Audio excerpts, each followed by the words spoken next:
Shalom, brothers and sisters. It's your brother Yahawashi. I want to give all honor, glory, and praise to Yahawah, Ba'Shem, Yahawashi.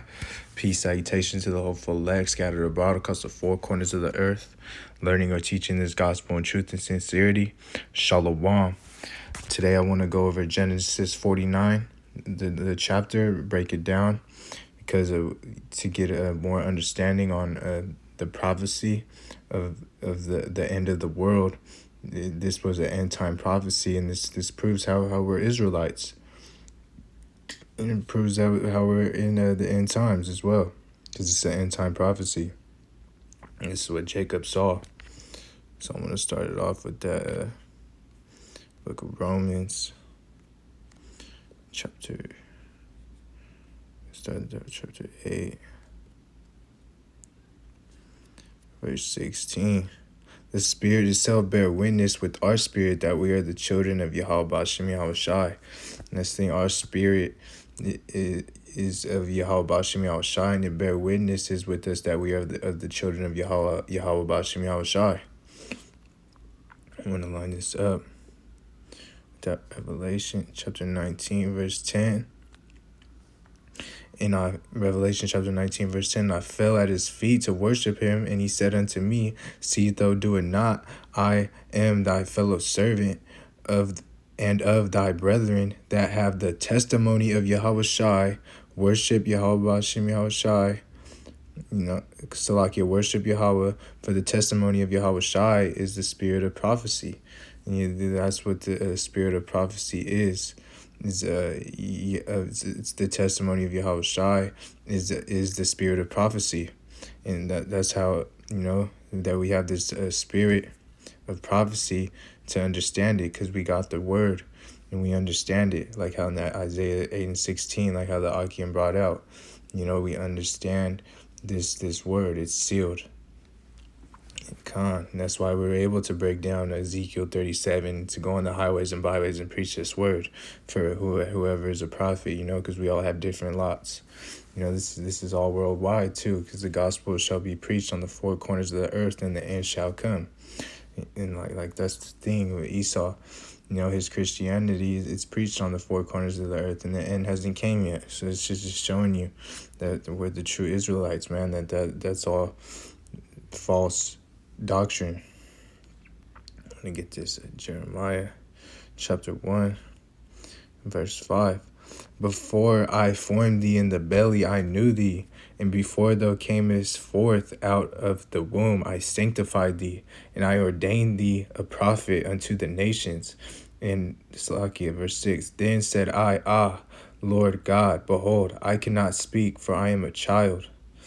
So you can't, like this all falls in line with the prophets, like Jeremiah, as a prophet in the scriptures, and it was all predestination. Yahawah, Ba'Shem, Yahawashi knew him before he was born. He formed thee in the belly, I knew thee. Before I formed thee in the belly, I knew thee. So he, just like for us, he already knew us before we were born. So this is all predestination. We're just fulfilling our lots, and trying to endure to the end, hoping that we'll be saved. Yahawah Radazah. And this falls in line with all the prophets, like the ones in this book, and with us today, because those Israelis, they're not prophesying, they're not breaking down the scriptures. Like Amos 3 and 7, he gives his secrets unto his servants, the prophets. And the secrets are the things to come, and then that we're his servants, and then we have the wisdom, knowledge, and understanding to teach his word, because we understood it. We understood that word, like how the brothers broke down in like Isaiah chapter 8 and verse 16.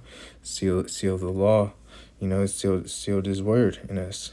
We got the word sealed in us. So like all the curses, they link up with us. We are the tail, we're not the head. They lend to us, we don't lend to them. And this prophecy in Genesis is the end times, and shows you that Jacob was a prophet. So let's start it off with that. Let's get to it. Genesis chapter 49, verse 1. And Jacob called unto his sons and said, Gather yourselves together, that I may tell you that which shall befall you in the last days. So Khan, this is what is in the last days. We are in those last days. So I want to line up Isaiah as well. Go more into book of Isaiah chapter 49, verse 9. Remember the former things of old, for I am Yahawah B'Shem Yahawashi, and there is none else. I am Yahawah B'Shem Yahawashi, and there is none like me, declaring the end from the beginning, and from the ancient times that things, the things that are not yet done, saying, My counsel shall stand, and I will do all my pleasure. So his counsel shall stand. So you see how when the Pharisees, they rejected the counsel of Yahawah B'Shem Yahawashi, that you're rejecting your salvation right there, because this counsel shall stand, and he will do with all his pleasure. It's his pleasure to have his counsel stand. And because this prophecy in Genesis, this is spoken of 1,000 years before it happened. Just like John about the mark of the beast, he knew it. He knew that it was going to come to pass. Because Yahawashi, he knew as well what was going to happen. Because John saw what was going to happen as well, because he knew from Yahawashi. And he also showed Moses the beginning and the end. That's why he was up there 40 days and 40 nights, and he's seen it all. Yahawashi knew everything as well from the beginning to the end. That's why it says, remember the former things of old. Because we got to know this book. We got to know all these prophecies, what are going on. Like how I brought out in Revelation 19:10 is the testimony of Yahawashi, spirit of prophecy. So we're just trying to the best of our ability, know as much as prophecies we can through Yahawah Radazah, through the Spirit. Like I was saying, Yahawashi knew everything from beginning to the end, because this book is spoken of Yahawashi from the beginning to the end in the scriptures. He's Solomon reincarnated. Solomon seen everything too. That's why he was always saying that this is a vexation and vanity. He's seen servants on horses. Roughly paraphrased in that Ecclesiastes chapter 10 and verse 7. It's all prophecy, and we're just living the movie. And we gotta follow the script to endure to the end. Of course, that we'll be saved. Of course, you gotta follow the foundation and get into the water and name Yahawashi for remission of sins, hoping that you would receive this eternal glory to be joint heirs with Yahawashi. Because it's all planned out. Like I said, our life's a script, and it's just like the book of life. We're trying to make it into the kingdom. If you're not in it, you're not making it. Yahawah Radazah, we have that number. So let me get this Genesis 49:1 again. It tells you Israel's prophecy concerning his sons. So it's letting you know this is an end time prophecy. So, and Jacob called unto his sons and said, Gather yourselves together, that I may tell you that which shall befall you in the last days. And we're in the last days. That's what I was getting into. Like, people may not understand it, but we do, because this spirit of prophecy was given to us in it's, we see this maybe his sons didn't understand this, but he was speaking. Jacob, they were listening to Jacob, to his father, so that maybe they didn't understand it, but they were still listening. But we understand it, is what I was saying, because this is what's going to happen to his sons at the end of times. and this is the type of conditions that they're going to be in, and this is how we know that we're the Israelites, man, because it all makes sense. So verse 2, gather yourselves together and hear ye the sons of Jacob, hearken unto Israel your father. So this word is for Jacob. This salvation, repentance for remission of sins after you get in that water, in the name of Yahawashi. This is all the gospel is for Israel, like in Romans 9 as well. Plenty of precepts on it. Acts 5, 5 and 29. It tells you in 30 and 31. Isaiah 45:17. There's a lot of examples that tell you that it's just for Israel. Matthew chapter 2. 1 and 21. Luke 1 and 68. There's a lot of examples. And Yahawashi, I get a lesson on it as well, because I haven't even done that lesson yet. So Jacob was speaking this like he wasn't speaking it to any other nation. That's what we're just getting into right there. This is for the nation of Israel, his sons and his people. So let's get verse 3. Reuben, thou art my firstborn, my might, and the beginning of my strength, the excellency of dignity, and the excellency of power. So Khan, like tribe of Reuben, so-called Samuel Indians. Khan, I want to get this, I'm going to bring this out. Just bear with me. I'm going to bring it out on my Bible real quick. Look at Deuteronomy. So look at Deuteronomy chapter 33, verse 1. And there is Deuteronomy chapter 33, verse 1. Start from the top. And this was the beginning wherewith Moses, the man of God, blessed the children of Israel before his death. And he said, the Lord Yahawah came from Sinai and rose up from Seir unto them, and he shined forth from Mount Paran, and he came with 10,000s of saints. From his right hand went a fiery law for them. Yea, he loved the people, and all his saints are in thy hand. And the saints, the Israelites. And they sat down at thy feet. Every one shall receive of thy words. Moses commanded us a law, even the inheritance of the congregation of Israel, congregation of Jacob. So this is going more into it, that this is just for Israel, man, and for no other nation. And he was king in Jeshurun when the heads of the people and the tribes of Israel were gathered together. So Moses was a king. That's what it's explaining.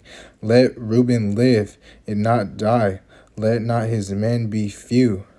So Khan, this is what happened with Reuben.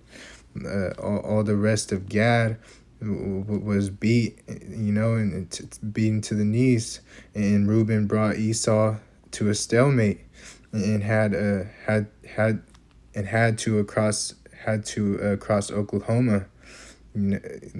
That's where they crossed to Oklahoma during the Trail of Tears, but Esau couldn't touch them because of their strength.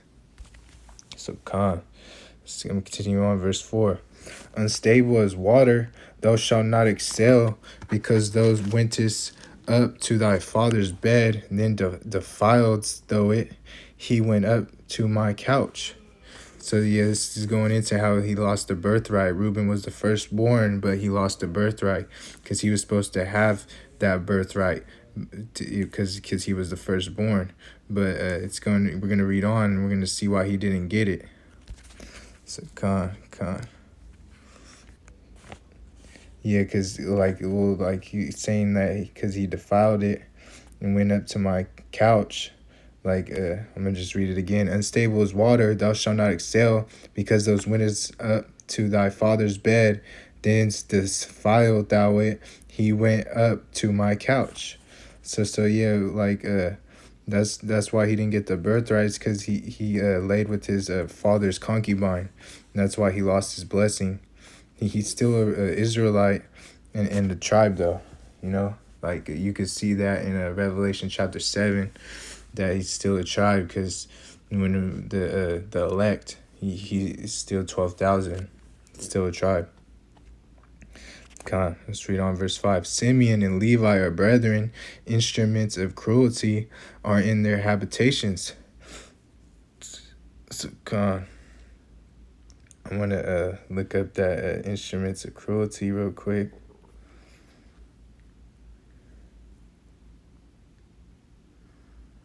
So, instruments of cruelty.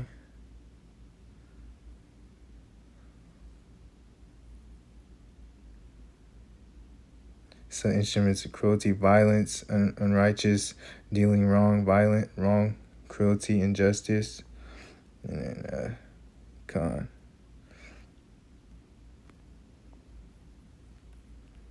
then instruments,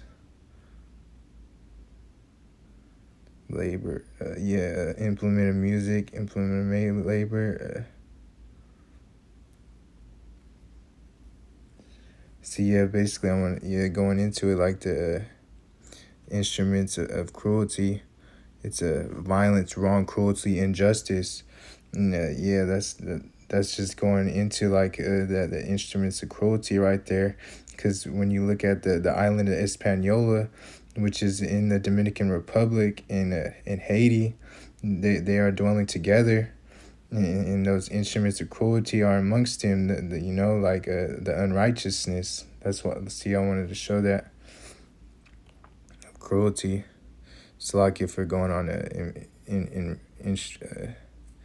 injustice, unrighteousness, false, oppress, right there, unrighteousness, violence, dealing wrong. Because, that's what it's getting into. The instruments of cruelty is that witchcraft and violence. They're fighting each other, That's why I wanted to get into that, because they're killing each other, destroying each other, and they're on the same island. Because that's just getting more into it, because like go on to my page to show the 12 tribe chart real quick,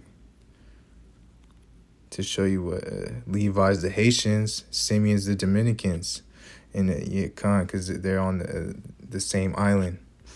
And I'm gonna just leave that tribe chart there to help out with this lesson as well, because the Haitians, Haiti, which goes back to Hades, which means hell. Esau made Hispaniola a living hell, and then that was the worst slavery conditions that they went through, because like they basically, the 27 to 28-year-olds, that they had them a slave, work so hard to death, and then they would just bring more men into Hispaniola. So like I read, that verse 5, I'll read again. Simeon and Levi are brethren, instruments of cruelty are in their habitations.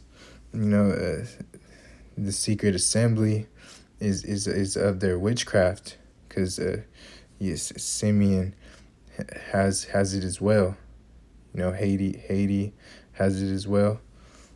The witchcraft, Simeon, it's a Santeria. That's talking about it's talking about both, because Santeria, even as the Latin tribes seek out Santeria from the Dominicans, and there's so-called Mexicans into Santeria as well, because of the Dominicans and Puerto Ricans do as well. They go to the Dominican Republic, for Santeria, which is learned from each other when they were on the same island on Hispaniola, because Santeria is voodoo. And they're just like what Haiti does, that voodoo. That's what it's called in Simeon, is Santeria. In Hispaniola, they are not united Dominicans, and that they don't mingle a lot together. They don't chill with each other. It's because they don't really, they don't have that brotherly love for one another, and it's in the curses. He'll have an evil eye towards his brethren. So, that was just going into that real quick, and because like I said, like they're killing and destroying each other, and they're on the same island. So let's read verse 6. O my soul, come not thou into their secret, unto their assembly, mine honor, be not thou united, for in their angry they slew a man, and in their self-will they digged down a wall. So you can't. Like I said, their secret was that witchcraft, you know. That's why we had to explain that in that verse 6. That's what their secret is. So when you go into the Dominican Republic in Haiti, they're not united. They're fighting against each other all the time. In the Dominican Republic, you know, the Dominican Republicans, they just put hell on Levi. So when Haiti got jacked up from that earthquake, they tried to go into the Dominican Republic to live. And Simeon wouldn't let it happen. He wouldn't let them. So it's because they were murdering and killing men, women, and kids, and brothers, and they were killing each other. Judites are on both ends, but Simeon and Levi, they just don't get along. When Simeon was killing Levi, Esau, the white man, the so-called devil, he didn't care. They didn't do nothing. The Levites get deported also when they're trying to live in the Dominican Republic, you know. So it's just showing you that Simeon and Levi don't get along. And then that's how we know that we're Israelites, because we understand the book and we see, we have eyes to see and ears to hear, and we see these prophecies being fulfilled. So read verse 6 again. O my soul, come not thou into their secret, unto their assembly, my honor, be not thou united, for in their angry they slew a man, in their self-will they dig down a wall. Yeah, they're self-willed, and did they dig down a wall? That's when they destroyed the Hamites. You know, they're self-willed. As sister, Dinah, the 12 patriarchs, they had a sister, Dinah, and the Hamite took her and raped her and laid with her. And that was an evil thing to do, because he was a heathen. Simeon and Levi, they wasn't having it. After Jacob already talked to the Hamites and said they made an agreement to say, you get circumcised, you could be with us, to the Hamites, you know, and they hearkened to it, and they agreed, because the person who laid with Dinah, he really loved the woman. So they basically, Jacob did this just to keep the peace. He consented with them. Simeon and Levi wasn't having it. And So when they were from the circumcision, Simeon and Levi killed the whole village and destroyed it, you know, and took the wealth and spoiled the house, and took the sheep, oxen, and axes in the field. And this is in Genesis chapter 34, if you want to read it. Jacob, he was displeased with it, but it was all the judgment of Yahawashi because of what the Hamite did to Dinah, and because he laid with her, and then that was the controversy. And it shows you the characteristics of Levi and Simeon. Something happens to one of them, they take it to the next level, and we see that they do this to each other. You know, and it's all, like I said, how they have an evil eye towards their own brother, like in the curses, Deuteronomy chapter 28. And let me just show you so this is all the tribes right here, you know, 12 tribes of Israel, you know, Judah's the Negroes, Benjamin, West Indians, Levi is the Haitians, what I was just explaining, and Simeon's the Dominicans, what I was just explaining. You know, Zebulun, Guatemalans to Panamanians, Ephraim is Puerto Ricans, Manasseh Cubans, Gad is North American Indians, Reuben is Seminole Indians, Nepali is the Argentinian to Chileans. Asher is Colombians to Uruguayans.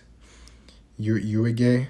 Slovakia is cars Mexicans. Kind of just wanted to go over that for edification's sake. Comes verse 7. Cursed be their anger, for it was fierce, and their wrath, for it was cruel. I will divide them in Jacob and scatter them in Israel. So yeah. So that's just what we just talked about is what I just read, So that's why we see them scattered among all the tribes, Simeon and Levi. They're scattered around the four corners of the earth, So like the tribe Levite is also out here. I met a Levite out here, so it's just proving the prophecy, man. They're scattered across the four corners of the earth.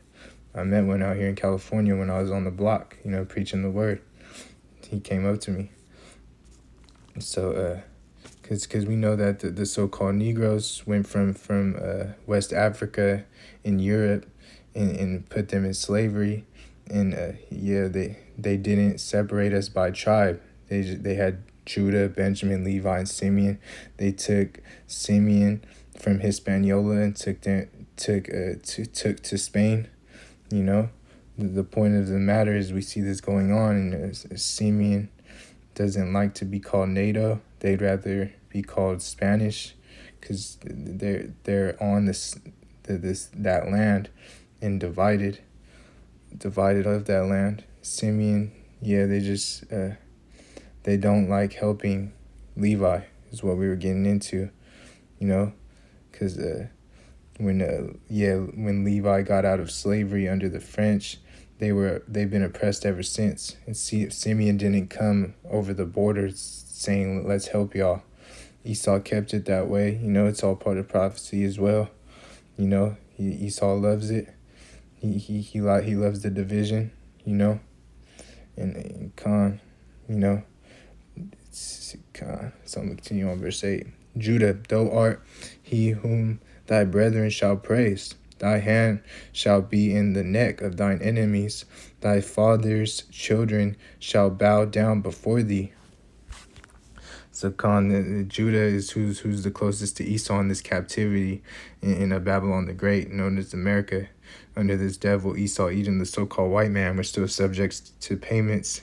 And Judah's the closest to him out of all the tribes since he came to Babylon the Great to find this what's going on, because we're underneath his oppression, and it's a joke. It's no bueno.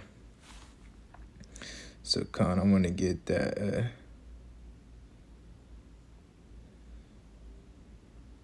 hand in the blue letter Salaki. I was trying to see thy hand. Thy hand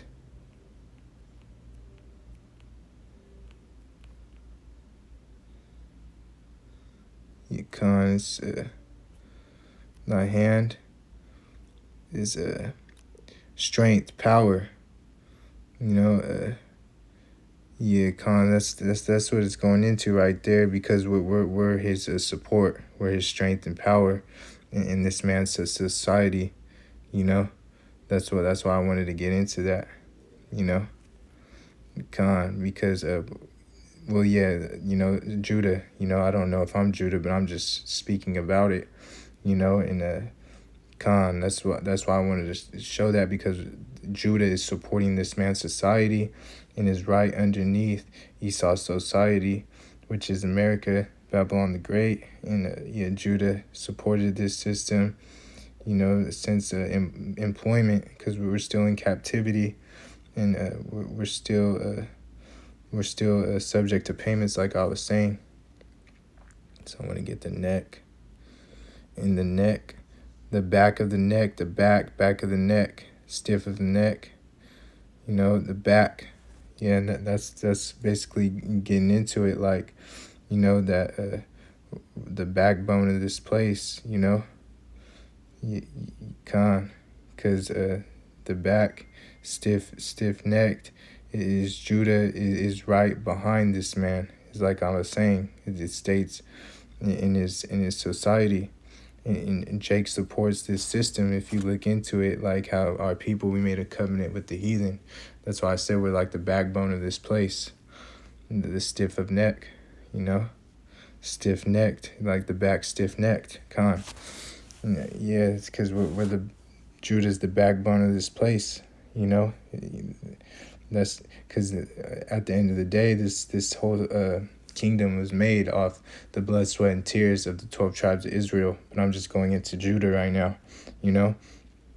Like I said, because of the people of Judah, of our people, of our nation, that they made a covenant with the heathen. And a lot of black leaders support this system. You can see it today if you just turn on the news, you know? And there's a lot of sellouts that support this system and hold up Esau's neck. So I want to get to Deuteronomy chapter 33, verse 7. And this is the blessing of Judah. He said, "Hear Yahawah, the voice of Judah, and bring him unto his people.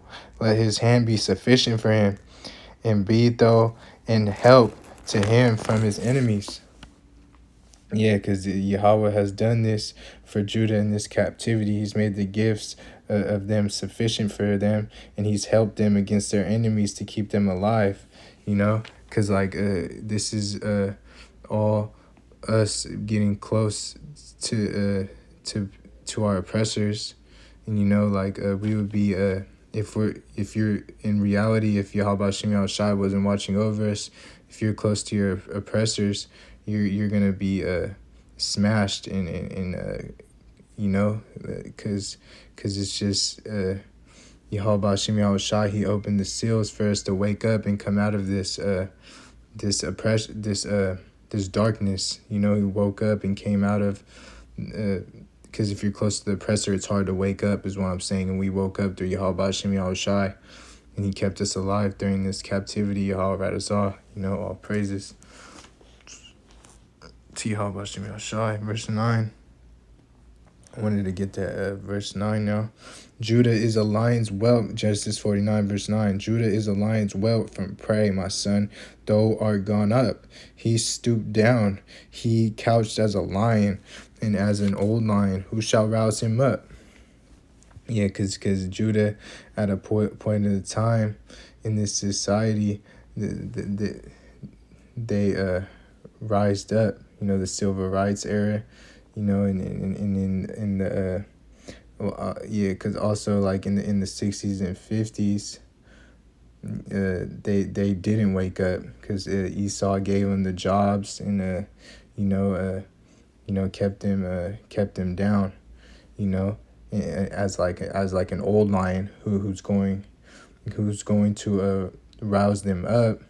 Yahawashi roused them up through Esau by showing this oppression to them, you know, because the example, like the last 6 years, the Black Lives Matter movements was going on, and all these protests in America, in Babylon, the so-called America, Babylon the Great, which is America, and Jake,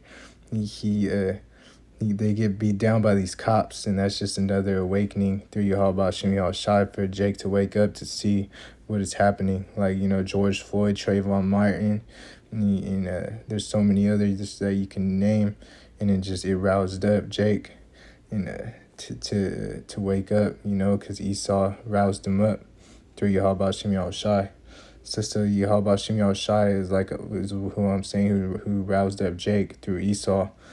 So, because we know that Daniel 4:17, Yahawah rules in the kingdom of men, and this is all the movie script through Yahawashi, and Jake, he gets roused up, and he won't be able to. Esau, you know, and won't be able to quench the fire because once Jake is roused up, and we see it today with all these camps around the cities, you know, and around the four corners of the earth, preaching the gospel, you know. except for the 2/3 who love Esau's system, and they fall into his snares, man. And every time, if you trust in Egypt, it's all vain benefits. It's not going to profit you nothing, not going to give you eternal life. That's why it's a snare, it's a trap. So verse 10, the scepter shall not depart from Judah, nor a lawgiver from between his feet, until Shiloh come, and unto him shall the gathering of the people be. So Shiloh, that's Yahawashi, and he's going to gather the people, like how it states that Yahawashi, when he comes, he's going to gather the 12 tribes of Israel, from the four corners of the earth. And roughly paraphrasing, how it states in Khan. Yeah, so that's why it states that, Shiloh is Yahawashi. I explained that before in the reincarnation lesson as well, because Shiloh means peace. And Yahawashi, he's the Prince of Peace. And then Yahawashi as well, the scepter shall not pass from Judah. That's why during the Roman period, our people had the temple and had the land, and the high priest still had power until Yahawashi came. Then after the scepter was removed, the high priest also, because our high priest is Yahawashi, and it was overcome after Yahawashi's resurrection, and he went back to the right hand of the Father. And that was in 66 AD to 70 when the siege of Jerusalem happened in Masada, when Yahawashi, which he prophesied about as well in Luke chapter 21, which is talking about, which is when I was just getting into the siege of Jerusalem. He prophesied about it. So let's continue on, verse 11. Binding his fowl unto the vine, and his ass's colt unto the choice vine, he washed his garments in wine, and his clothes in blood of grapes. Yeah, so this is talking about Yahawashi, because he drank wine, and they were like calling him the wine bibber, in Matthew chapter 11.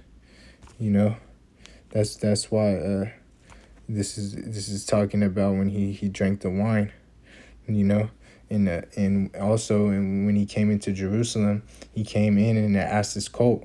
So this is what this is getting into in this verse 11. And in that choice vine, right there, the asked his colt unto the choice vine, that's the elect, So let's get to verse 12. His eyes shall be red with wine, and his teeth white with milk. Yes, because his eyes shall be red with wine. It tells you in the book of Revelation, his eyes are red, and also his teeth white with milk. That is causing. It's like it's going into the milk of the scriptures, the truth. Like Isaiah chapter 28 tells you how can one, roughly paraphrasing, to understand the milk, precept upon precept, line upon line, here, there, little, there, little, in Psalms chapter 47, lo, he cometh in the volume of the book, because this book from the old to the new is prophesying about Yahawashi. Genesis 49, this is right here, this is prophesying about Yahawashi, the Savior of Israel. That's why this is all precept upon precept, like I was saying, because it could give you one precept from the Old Testament, and it can line up the next precept to the New Testament, because it could just link like that. And like I was saying, Yahawashi came in the volume of the book, so that Old Testament onlys, they can't understand salvation, because you have to have Yahawashi to get to the Father. Verse 13, Zebulun shall dwell at the haven of the sea, and he shall be for an haven of ships, and his border shall be unto Zidon. So Zebulun, that's the Panamanians, Salakia, to Guatemala, let me show that on the showing the Guatemalans to Panamanians. That's why I like to show the tribe, just for edification's sake, so you can understand it. So Panama is a haven for ships, because when you have the Panama Canal from the west to the east, it's a shortcut to get around, so you don't have to have a lot of boat trafficking, so they go around, you know that they take the shortcut is what I'm saying, so you don't have to go around South America, so they can go straight through the Panama Canal. And then there was a leader in the military named Colin Powell, who was during the invasion of the Panama in December 1989 to January 1990. They have a documentary about it called The Panama Deception. Esau used all kinds of weapons on our people, during that time, high-grade weapons to destroy our people down there because they wanted to control the Panama Canal. It's a con. I'm going to just get that haven, at the haven, seashore, coast, shore, haven, shore, seaside, and that's exactly what it is, when you get into it for the canal, because like it's a cove, a sheltered bay, a coast of sea, and that's what a canal is, You look up canal.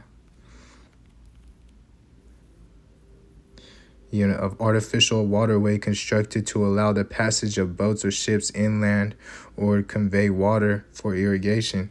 Yeah, and that's just getting into it more like that. That's what it is, because that's what the canal does. It brings the boats into the land.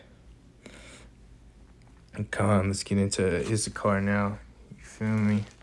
This is the brothers brought this one out on the block, and that's what through the spirit. That's why I wanted to get into this lesson, because I haven't really got into this yet. So Khan.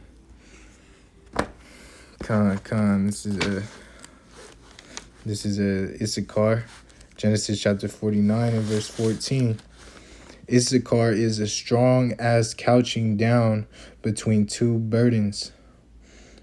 Verse 15, and he saw that rest was good, and the land that it was pleasant, and bound his shoulder to bear, and became a servant unto tribute.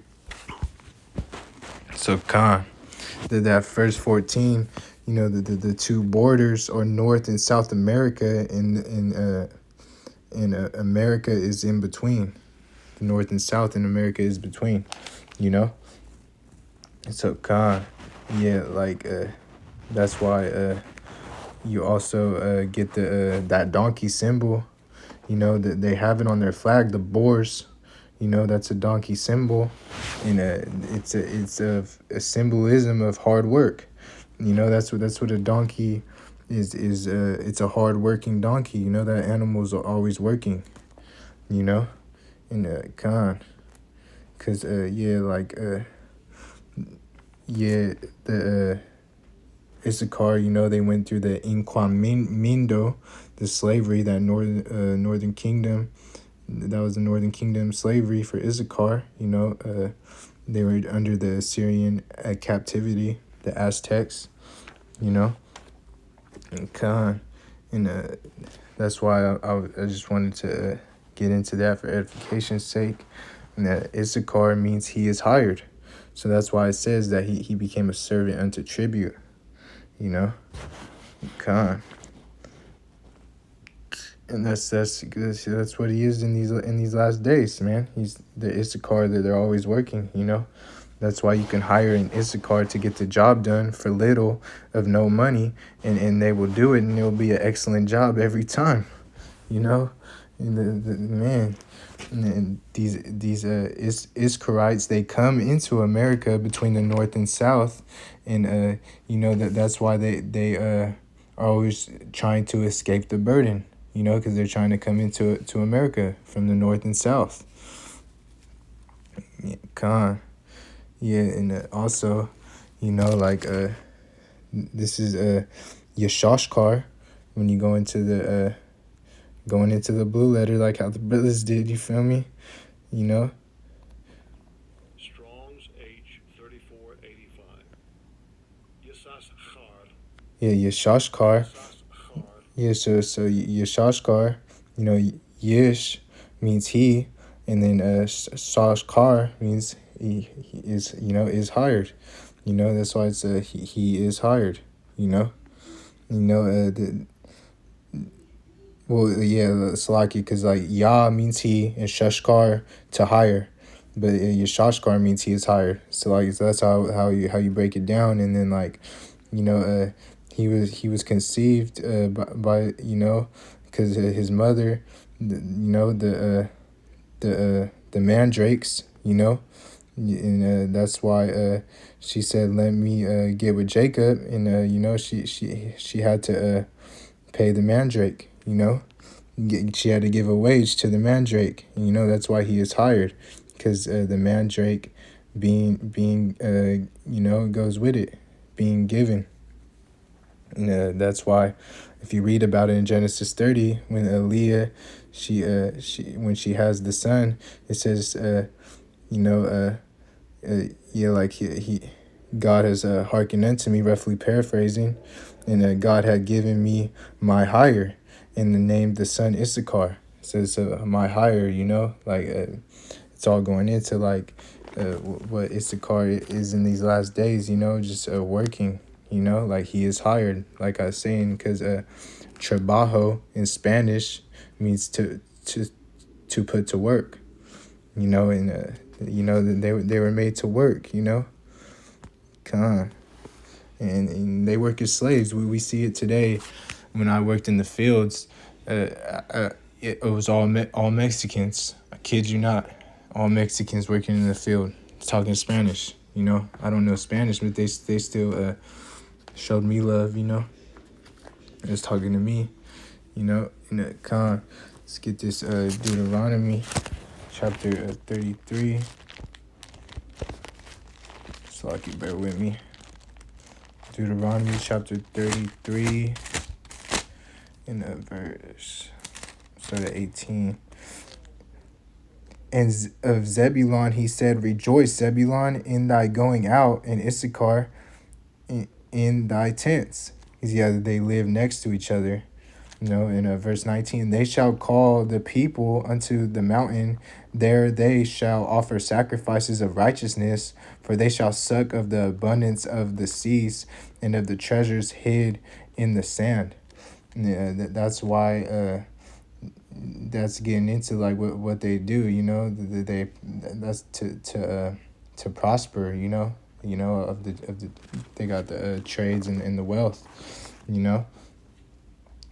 Through for Issachar and Zebulun, of just the lifestyles, and Khan. Yeah, that's why you also go into First Chronicles chapter 12 and 32. It tells you that the Aztecs, who was Issachar, and couldn't be able to tell the times, so they were able to tell the times to know when to know what was going on in the world. Khan. Yeah, so like I said, they were trying to escape that burden, but they're really just coming into another burden, coming into the land of the north, and we see that with the immigrations all the time for the tribe of Issachar. And there's a book I have too, so The Origin of Indians, like the brother Yahawah brought out on the block too as well, and it tells you about when they were the Aztecs they were being talked to, talking about this captivity that they were in by the Assyrians. And I'm gonna read the quote. It says, "The Mexicans are originally of the 10 tribes captured by Salmanezar, of the family of Issachar, whom the Indians recognized as their special ancestor." So Khan, yeah, like that's going into right there that the natives of Mexico are not conquistadors, and they're the descendants of Issachar. The Mexicans are the family of Issachar, and then and this man, he did not read Second Esdras. He was told this by the natives, and that they left during the time of Salmanezar, king of Assyria. So then this is a book's called The Origin of American Indians by Lee E. Huddleston. Con. Yeah, so now let's get that verse 15. Going to the next one.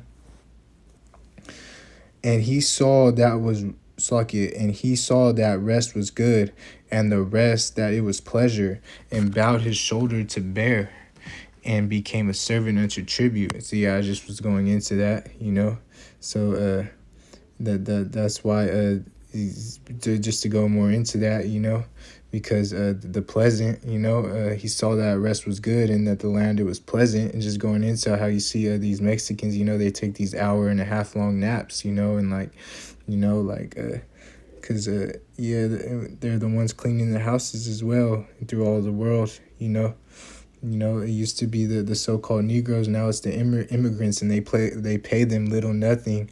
Even some of them get paid under the table. If they come in here illegally, because they don't have their they don't have a social security card or have a bank account or anything. They don't have their green card. Verse 16. Dan shall judge his people as one of the tribes of Israel. So this is because Dan, they got assimilated amongst all the tribes, and that's how Levi became a tribe as well. Because at one point, Levi, it wasn't a tribe of inheritance. It was a tribe, but it didn't have an inheritance because that they were the priests that came out of that land, and they stayed amongst all the tribes in the suburbs. And now Levi is the tribe unto himself, and because if you get that, Revelation 7, it proves that as well. Like I was saying, because it shows you 12,000 of Levi will be of the elect as well, 12,000 of each 12 tribes. This is a Deuteronomy. Get the book of Deuteronomy. Slakia, bear with me. Deuteronomy, chapter 33. Verse 22. And Dan, he said, it's like the end of Dan, he said, Dan is a lion's whelp, and he shall leap from Bashan. So Dan is amongst all the tribes. Just going in more into it. So I'm gonna read on. Dan, Genesis 49, verse 17, Dan shall be a serpent by the way, an adder in the path that biteth the horse heels, so that his riders shall fall backward. I have waited for thy salvation, O Yahawah. Gad, a troop shall overcome him, but he shall overcome at the last. So what that troop that overcame Gad was the cavalry. President Andrew Jackson, they overcame the North American Indians known as the tribe of Gad, and they used the Gatling gun and took the land from them. And how it says he shall overcome at the last. He shall overcome at the last. The tribe of Gad. That's through Yahawashi. He's gonna overcome at the last. When when Yahawashi comes. And brings salvation to the elect. And takes over and rules over our enemies with the rod of iron. It tells us who our enemies are in Luke chapter 1. And Gad was always getting on Esau, but you could see that Esau had the blessing of the sword, so he had that Gatling gun, and it was a wrap after that. Because Gad was fast, the Esau couldn't catch him, and Gad had the spiritual power, dodging bullets, and said Gad can run as fast as reindeer as well. That's what it was said, and like in these movies, how we see the Indians when they're on the horses and that they lay on the side, and then they shoot out the bow and arrows and don't miss. They got that from Gad, man, because Gad, that's how Gad gets down. So this is Deuteronomy chapter 33 verse 20. And of Gad he said, blessed be he that enlargeth Gad. He dwelleth as a lion, and teareth the arm with the crown of the head. And that's going into what they used to wear on their head. The feather crown that they used to wear. So let's continue on. Verse 20. Out of Asher his bread shall be fat, and he shall yield royal dainties. So you get that the blue letter real quick. The dainties, food, delight, pleasure, advertly, cheerfully, dainty, delicately, delight. So yeah, like going into that cheerfully, they just have a cheerful spirit. Asher, and they got the dainties going into the food, like it says, dainty food, delight, and like because these people, the Asher, they got those if you ever go to South America, I've never been there, but they got food that's just really like beautiful, like all types of colors of food, and the dainties, like I just said, and then they're happy people, like I was saying, going into these type of people. That's why I said cheerfully, and like on the 12 tribe chart, Asher is the Colombians to the Uruguayans, and it also includes like Venezuela, Brazil, Ecuador, and they're a joy, humble people, like I don't know if Ronaldinho is of them, but because he could be from Judah, but Ronaldinho, he's always a happy spirit. I used to watch him play soccer a lot, and he's from Brazil, so he has that Brazilian in him. So he would be from Asher if not from Judah, But even their women are humble out there for sure, and they're probably good looking as well. There's just the women of Zion. They're Yahawah. So it doesn't. You could just tell that our people out here, they're not like that. They're not happy like these women. That these women live within pleasure. As the scriptures say, if you live within pleasure, you're dead as you live it. Roughly paraphrasing from the book of Timothy. And like, because they live in pleasure. Like they want to be in those BMWs and all this and stuff. But like I was saying, Asher's just always in a happy spirit, and yeah, their food is all kind of delicate. Dainties and all that. It's all delicacies, not like Babylon food. It's not. This food's better. And these people, they're good and pleasant to be around. Except they come over here, if they get westernized, then it's just no bueno, But Asher, from South America, get that. I'm gonna get the verse. I want to get this verse 21 now. Naphtali is a hand. Naphtali is a hind let loose. He giveth goodly words. So Naphtali, go into them to show you. That's the Argentinian to Chileans. So that's Argentinian to Chileans. It's like if I'm pronouncing it wrong. But yeah, like GOCC, they try to say Naphtali is the Hawaiians and Samoans, and that's cap, because those are not our people, Our people are scattered amongst them. That's for sure. But this is Deuteronomy chapter 33, verse 23. And of Naphtali he said, O Naphtali, satisfied with favor and full of blessings of Yahawah, possess though the west and the south, and that's just getting into it right there, because that's what they possess, the west and the South America, and then, bro, that's on point, man. That's a mic drop, because like, man, that's case closed, and if you also like look into it, like the precious metals and in abundance in Chile to Uruguay, Argentina. It's because like what I just read, they're full of blessings of Yahawah. Like I could get into that.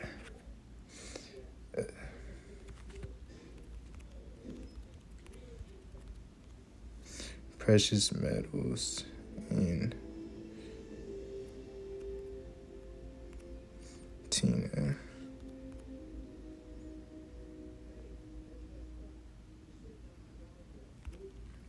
Salaki.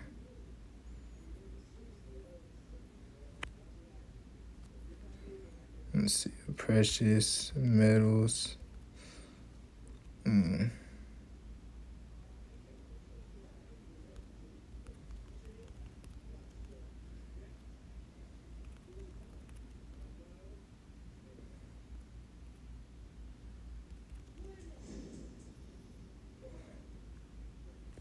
Salaki. Yeah, it's not popping up.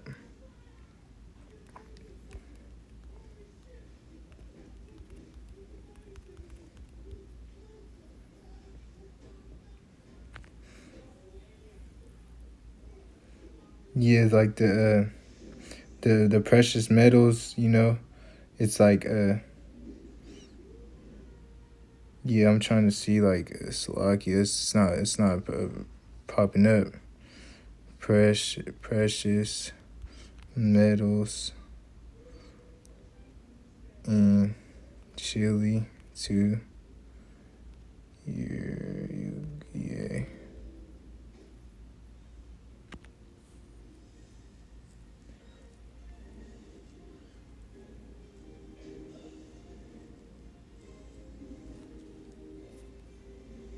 See, it's just showing the type of metals they got, but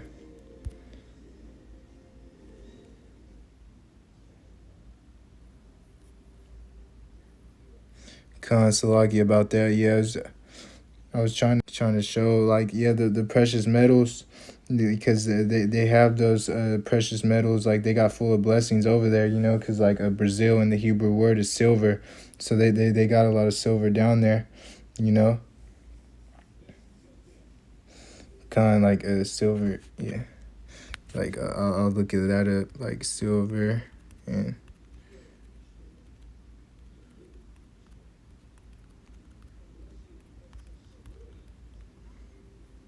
yeah, see, it says like gold, silver, and copper mining in Argentina. So it's just letting you know like the mining in Argentina includes aluminum, lead, copper, zinc, silver, and gold. So it's just showing you that they're in a full of blessings of Yahawah Shem Yahawashi, like in the Deuteronomy chapter 33 and 23. So like about that, I was trying to like find the best way to show it, and I found it though through the Spirit. Salaki about that. So yeah, yeah, I'm gonna read a verse. Yeah, so yeah, like cause like if Esau goes over there, he wants something over their land, and then he's gonna get it in their land, and he's gonna want what's under it as well, So gone. So yeah, let's get to verse 25. So this is Deuteronomy chapter 33 and verse 25. Thy shoes shall be iron and brass, and as thy days, so shall thy strength be. Yeah, this is Slaki. I'm gonna read verse 24. Let's get into Asher again. So and of Asher he said, let Asher be blessed with children, let him be acceptable to his brethren, and let him dip his foot in oil. So yeah, if you look up so it's talking about Asher, because I just read Asher before, we went over the tribe of Asher. So if I look up right now, the biggest oil,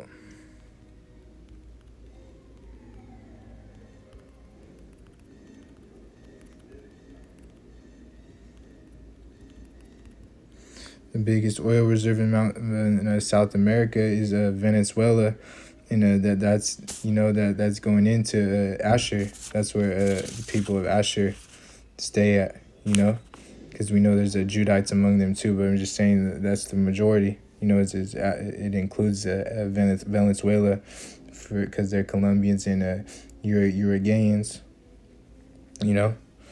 Con.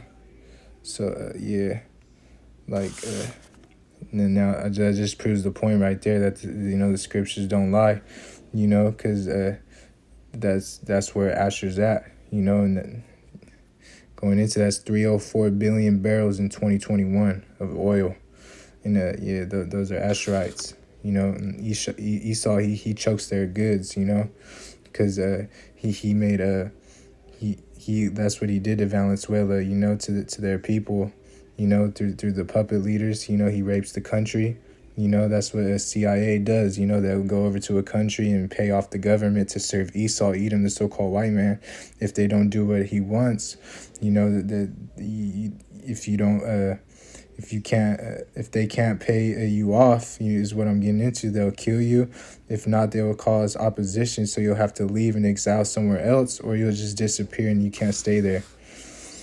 So you come, verse 25, thy shoes shall be iron and brass, and as thy days, so shall thy strength be. So you know that's going into the iron and brass, for Asher, you know. So yeah, like that's why I'll go into that, you know. So if I'll search that as well, the largest.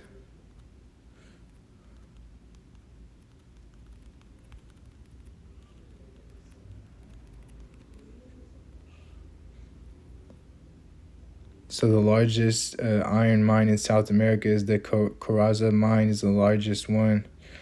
You know, click on the Coraza's mine. That's in Brazil. You know, it tells you right there. It is located in the municipality of Papas. Slagi, I can't pronounce it. State of Para, in the Carajas mountain of northern Brazil. And you know that goes with the Asher as well. You know, those are Asherites that stay out there, you know. Because the Brazilians are Asherites down there. Judah is down there as well, you know, because they were put over there in captivity, you know, in slavery, the Atlantic slave trade to Brazil.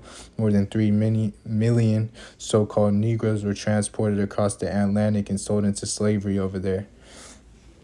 So and then now if I'll get into the brass, you know, in South America, you know, as well, to let us know, because this all leads up to prophecy, you know.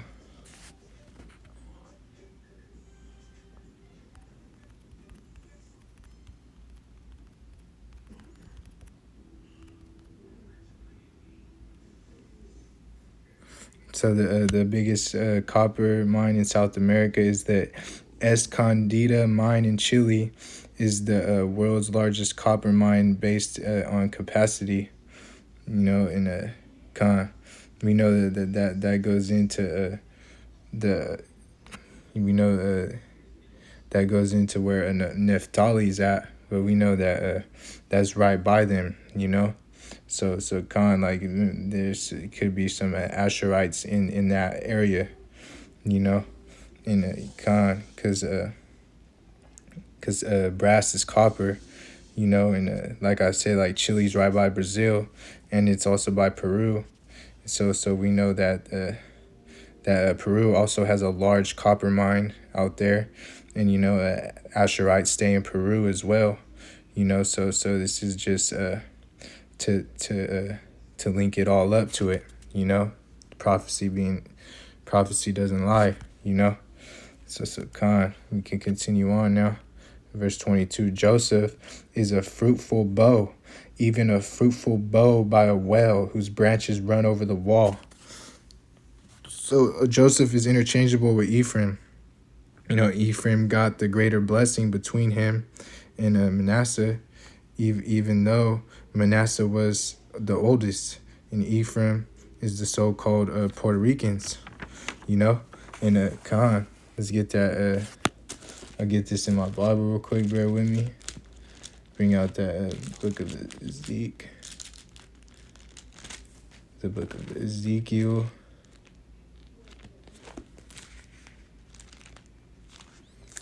Book of Ezekiel, chapter 37. In verse 16, moreover, thou son of man, take thee one stick and write upon it for Judah and for the children of Israel, his companions. Then take another stick and write upon it for Joseph, the stick of Ephraim, and for all the house of Israel, his companions.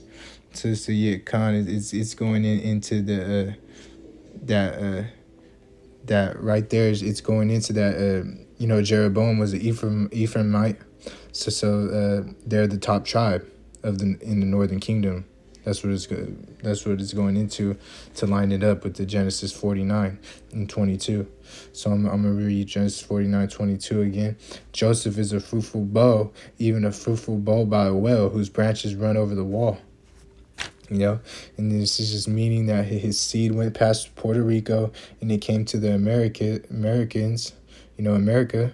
Even in the time of Columbus, you had the Israelite women trying to going in over to the wall to get with the Spaniards, So Khan, I'm going to read verse 23. The archers have sorely grieved him and shot at him and hated him. But his bow abode in strength, and the arms of his hands were made strong by the hands of mighty God of Jacob. From thence is the shepherd, the stone of Israel. Khan, like we was getting into read that again. The archers of the sorely grieved him and shot at him and hated him, but his bow abode in strength. His bow abode in strength. And the arms of his hands were made strong by the hands of the mighty God of Jacob. From thence is the shepherd, the stone of Israel. So Khan, like right there, it's getting into the head of the northern kingdom made strong through Yahawashi, because he is the shepherd for the stone of Israel, the foundation, the rock of offense. Because if you have the precept upon precept Bible, it shows you that as well. The stone of Israel. And the Salakia, the shepherd, and Khan. Because the stone of Israel is what I was saying. Like that's the rock of offense. That's he's the foundation. That's where we set our rock upon. That won't be moved. And that's how the northern kingdom is made strong through Yahawashi. Khan, verse 25. Even by the God of Father who shall help thee, and by the Almighty who shall bless thee with blessings of heaven above, blessings of deep that lieth under, the blessings of the breast and of the womb. So Khan, right there. Ephraimites have a lot of kids. That's what that's going into. Bless thee with blessings of heavens above, blessings of the deep that lieth under, the blessings of the breast and of the womb. It's going to that Ephraimites have a lot of kids, of the womb. And Joseph also means he will add in Hebrew, Yahawashi. And that's why you see Ephraim is in abundance like that. So let's continue on. The blessings of thy father have prevailed above the blessings of the progenitors unto the utmost bound of the everlasting hills. They shall be on the head of Joseph, and on the crown of the head of him that was separate from his brethren. Verse 27, Benjamin shall raven as a wolf. In the morning he shall devour the prey, and at night he shall divide the spoil. So Benjamin is the West Indians. So I want to line that up with that Deuteronomy chapter 33. Let's start at verse 13. And of Joseph he said, Blessed of Yahawah be in his land, for the precious things of heaven, for the dew, and for the deep that coucheth beneath, and for the precious fruits brought forth by the sun, and for the precious things put forth by the moon. So if you go to Puerto Rico, they have precious fruits. If you ask about it, I've never been there. This just is all a prophecy. They have a lot of precious fruits there, and things of precious to fruit. And also gold and silver. And I'll read verse 15. And for the chief things of the ancient mountains, and for the precious things of the lasting hills. They have precious resources are found in Puerto Rico. Gold, copper, molybdenum, silver. I could look that up.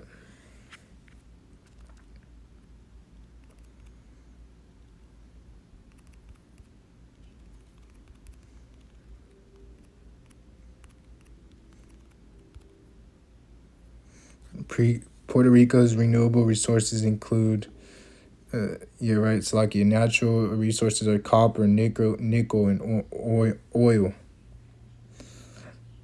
Right there is solar energy, wind energy, hydropower, biomass.